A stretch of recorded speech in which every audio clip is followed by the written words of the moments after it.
Nessa aula vamos estudar sobre o regionalismo. Então, o que é regionalismo?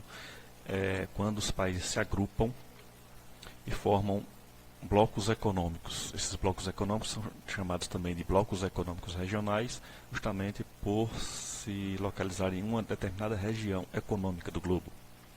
Aqui nós temos um mapa mostrando os blocos econômicos que existem até o momento, né, que é a União Europeia, o Mercosul, Comunidade Andina, CARICOM. Então, alguns deles têm um potencial econômico maior do que outros, por exemplo. Então, nas últimas décadas, o comércio internacional vem se tornando cada vez mais multilateral. Então, como era antigamente, o comércio internacional era mais bilateral, hoje em dia está mais multilateral. O que significa isso? Em que participam ou são envolvidos mais de 2 países, são chamados tratados multilaterais.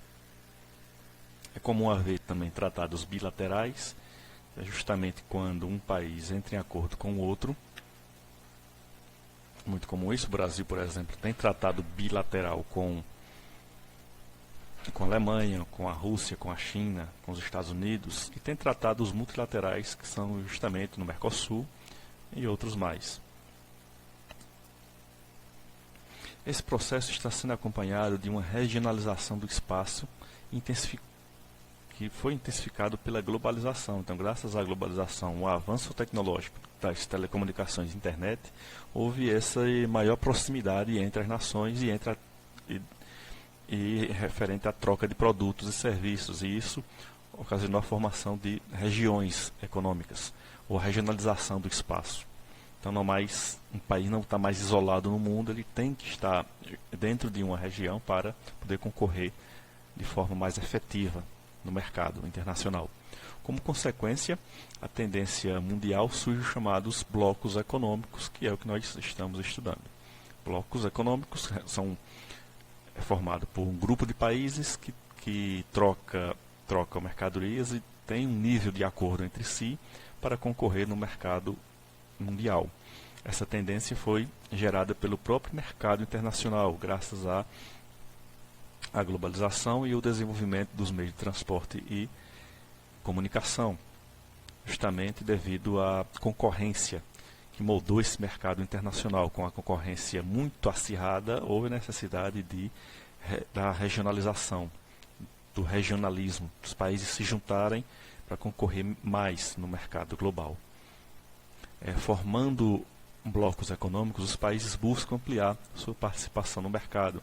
É o que ocorreu, por exemplo, com o Brasil e a Argentina, que antes eram rivais entre si, e no momento em que consolidaram o Mercosul, passaram a ser parceiros comerciais. E trocando mercadorias entre si, os seus produtos tornaram-se mais baratos e no mercado internacional tiveram a possibilidade de concorrer mais. Para isso, os países assinam acordos econômicos entre os países membros, como a redução ou eliminação de barreiras alfandegárias entre os países, a redução gradual até a eliminação total das barreiras alfandegárias, que é o que cobra imposto quando um produto tende a entrar, sai de um país e entrar em outro, então tem que pagar esse imposto de importação. Então essa é uma barreira alfandegária. Então, no momento em que você elimina, esses produtos circulam livremente e assim os países concorrem mais.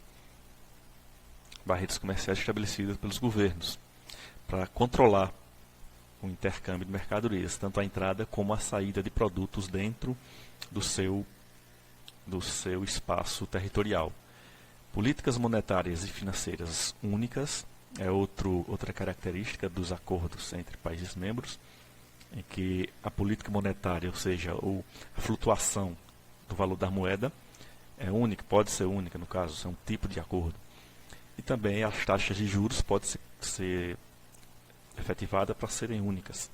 Facilita a circulação de pessoas, capital, mercadorias e serviços. Essa é uma das principais características da formação dos blocos econômicos, que é principalmente a circulação livre ou facilitada de mercadorias, justamente pela quebra das barreiras alfandegárias.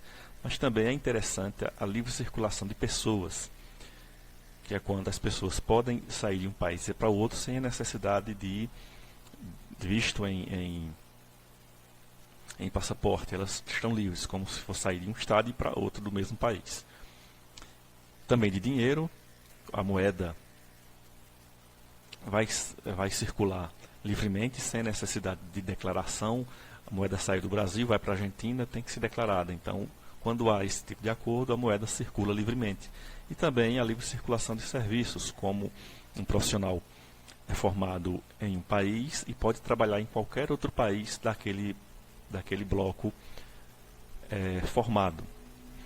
Isso ainda não chegou no Mercosul, é uma das etapas a ser vencidas, que é justamente essa do reconhecimento do setor de serviço, setor profissional.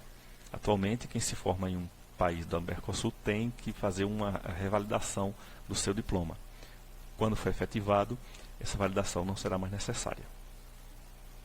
Mas o que é então os blocos econômicos regionais? A integração dos países de uma determinada região econômica. Então, como região econômica, nós vamos entender que seja grupo de estados de uma determinada área geográfica com vínculos econômicos. Como no nosso Mercosul já havia vínculos econômicos entre Brasil e Argentina, apesar de serem rivais, mas já havia um certo vínculo econômico, principalmente no que um produzia, que o outro não tinha, e que havia essa troca, no caso bilateral, acordos bilaterais, porém, com o crescimento da concorrência internacional, houve a necessidade da formação do Mercosul.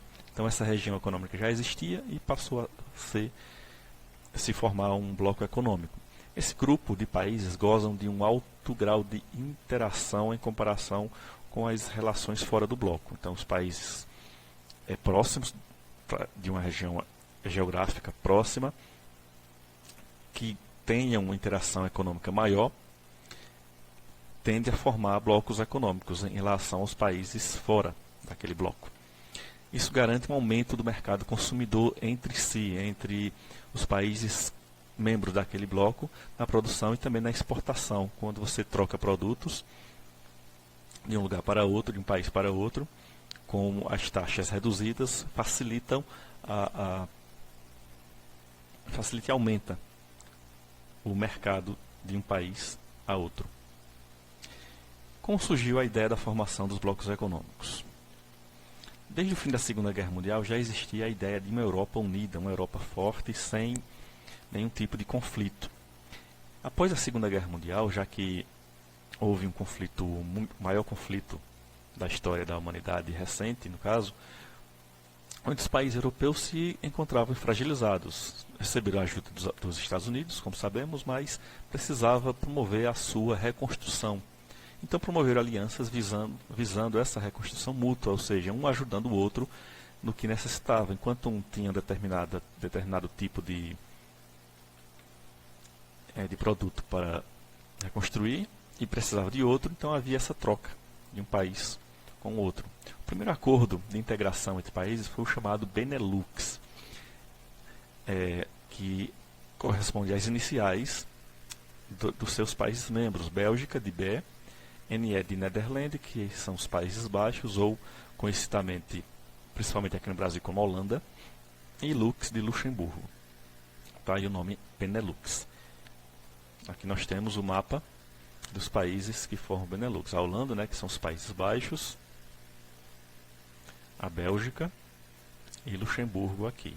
Então são países altamente industrializados, fortes e que iniciaram justamente a transformação mundial do modo de relação econômica de um país com o outro. Inicialmente com o objetivo de reconstrução após a Segunda Guerra Mundial. Aqui Maastricht foi justamente o local da assinatura do acordo para a formação da União Europeia. O Benelux era uma zona de livre comércio. Então, é um tipo de nível de bloco econômico inicial, onde a circulação de produtos vai sendo gradativamente reduzida, as tarifas desses produtos entre os países membros. Após o sucesso do Benelux, vários outros blocos econômicos regionais começaram a se formar visto que estava dando certo a reconstrução e também, após a reconstrução, a troca de produtos entre os países membros. Então formou-se a União Europeia, descendente justamente do Benelux, foi o Benelux que iniciou, deu origem à União Europeia, o Mercosul, o NAFTA, o Pacto Andino, por exemplo. Agora vamos responder uma atividade sobre os blocos econômicos. Primeira questão, o que são blocos econômicos regionais? Você vai explicar o conceito de bloco econômico. O segundo, qual a diferença entre acordos multilaterais e acordos bilaterais? A diferença entre multilaterais, acordos de multilateralidade e acordos de bilateralidades. O terceiro, qual o objetivo principal dos blocos econômicos? Qual o objetivo dos países ao se integrarem e formar blocos econômicos? O que é que eles querem? Qual o objetivo principal dessa formação, desses acordos? E o quarto, como e por que surgiu o primeiro bloco econômico? Em que contexto surgiu o primeiro bloco econômico e qual era o objetivo, qual foi o objetivo da formação desse primeiro bloco econômico que se tem notícia?